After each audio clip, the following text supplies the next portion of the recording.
Hello world, and welcome to Web Dev Frontiers. My name is Tomasz, and I'm here to share my experiences with you in web technologies. In today's video, I'm going to show you an interesting feature in TypeScript called generics.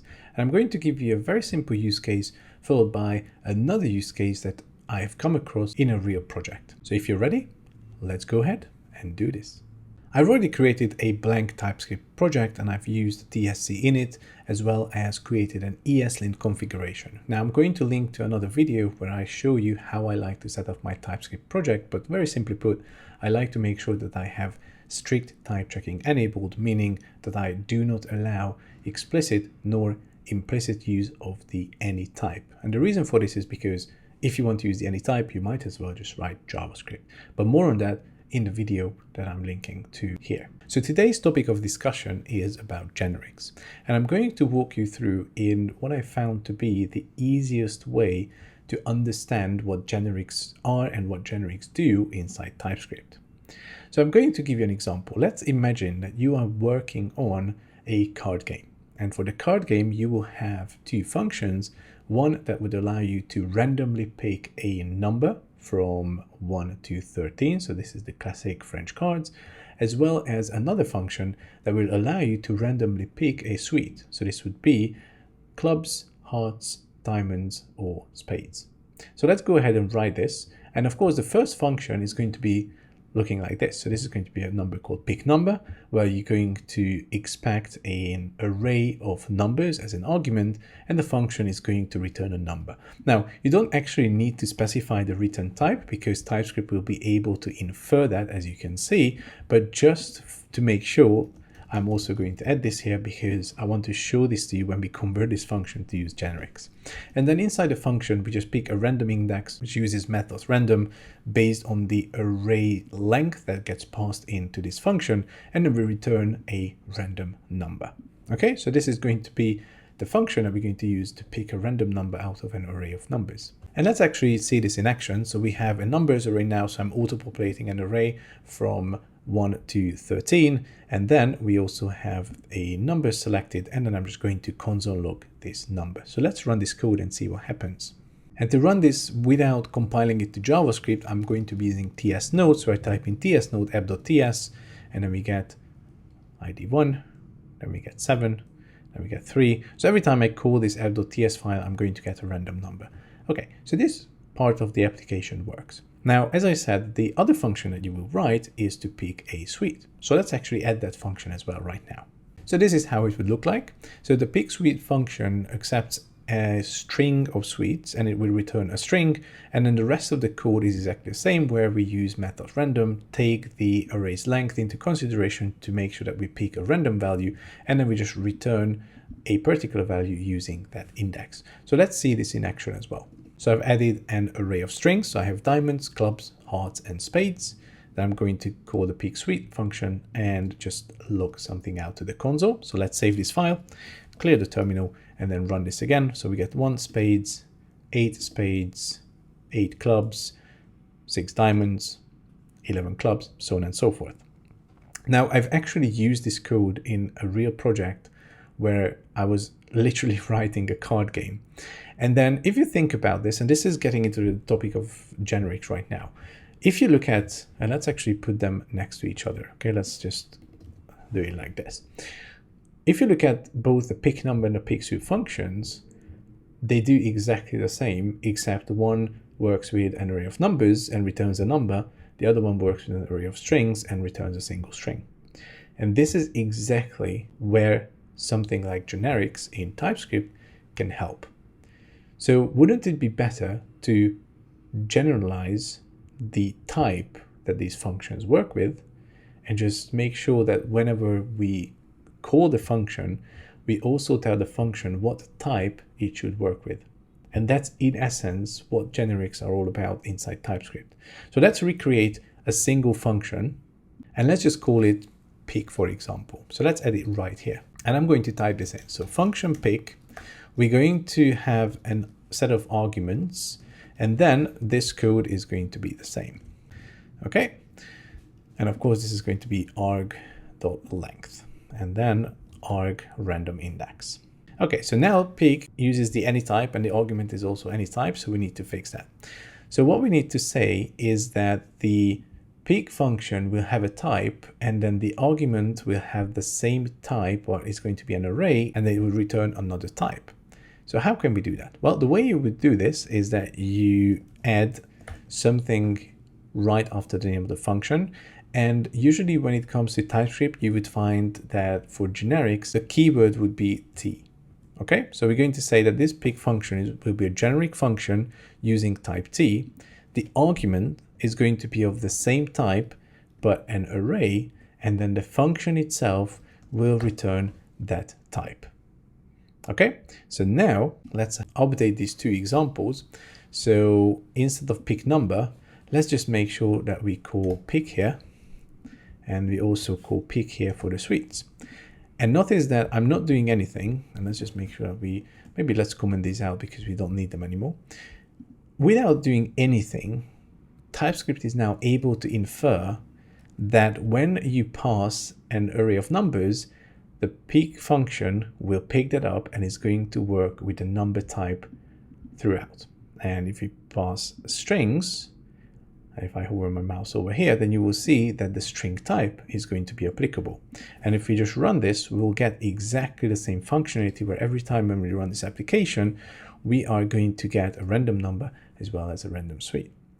Now, you could have done something like this, where you say number union with a string and then just return that as well. But what if down the line you would like to pass an object to the pig function, or a boolean value, where in all fairness the boolean wouldn't work because of length, but you get the idea. So you could do this in different ways, but the generics would mean that you can pass any type, and then the pig function, the argument and the return type will all be of that type. And as you also saw, so I just revert back here to an array. So as you saw, TypeScript is able to also infer the data types.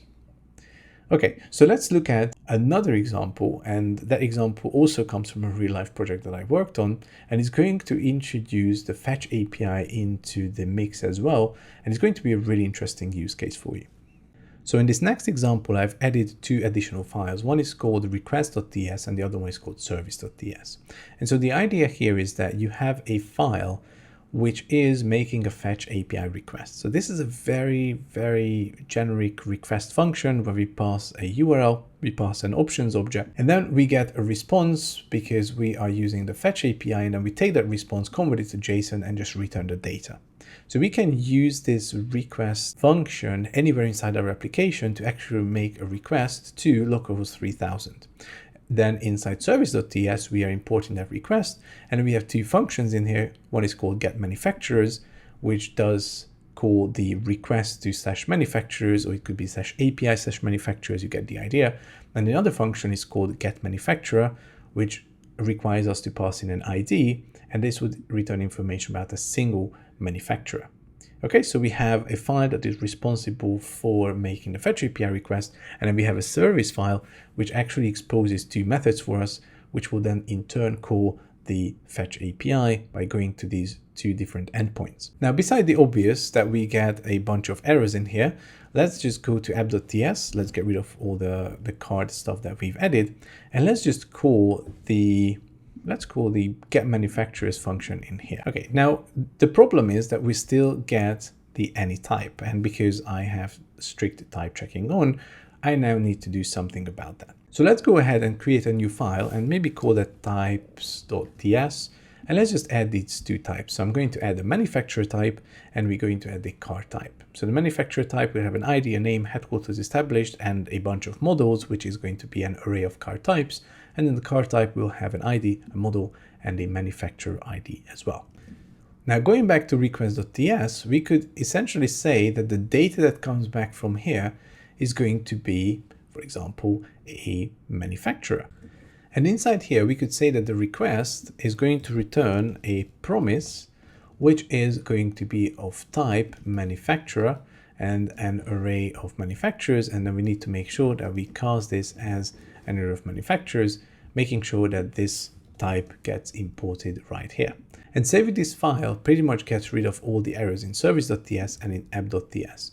So in app.ts, manufacturers will be an array of manufacturer types, which is great. Now everything works. However, let's see what happens if you would like to just use a query to query for a single manufacturer. So we're going to call get manufacturer and we're going to pass it an ID of 1, since that's what we need. Actually, it's a string, so let's go with a string like this, and then let's go ahead and print out the manufacturer like so.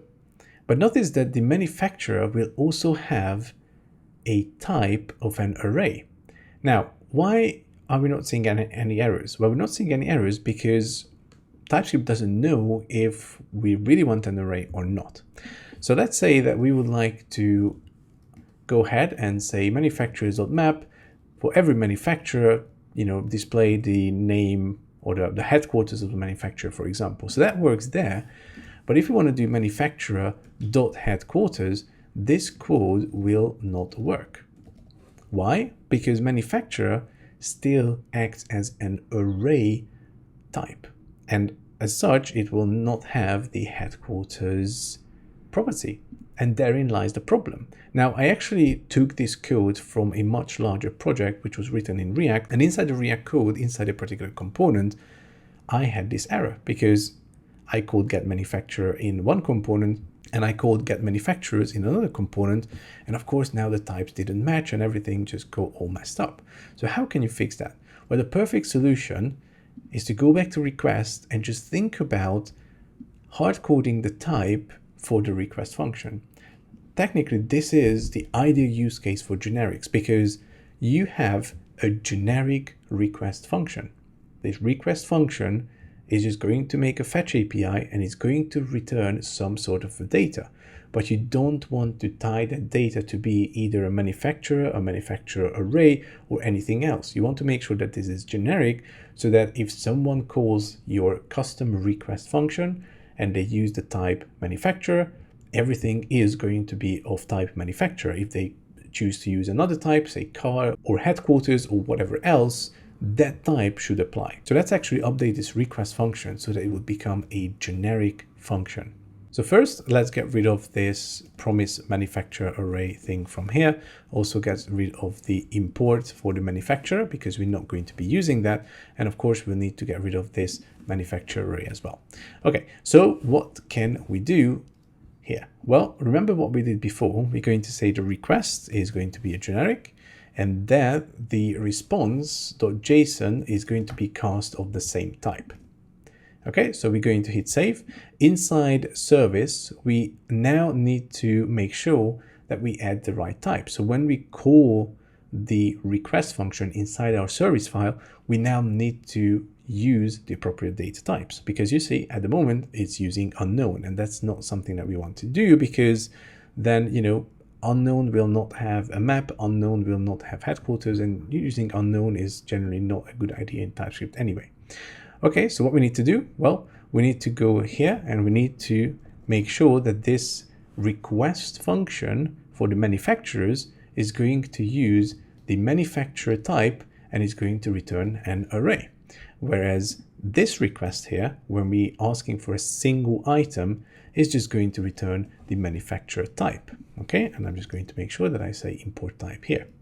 And notice just by doing that, app.ts no longer has any errors. And if I hover my mouse over manufacturers, we can see that this is an array of manufacturer types. If I hover my mouse over manufacturer, it is of type single manufacturer because it uses the get manufacturer function, which just works with a single manufacturer type. Okay, so I hope this makes sense. And let's just add one more example. So let's say we would like to do some query for a car.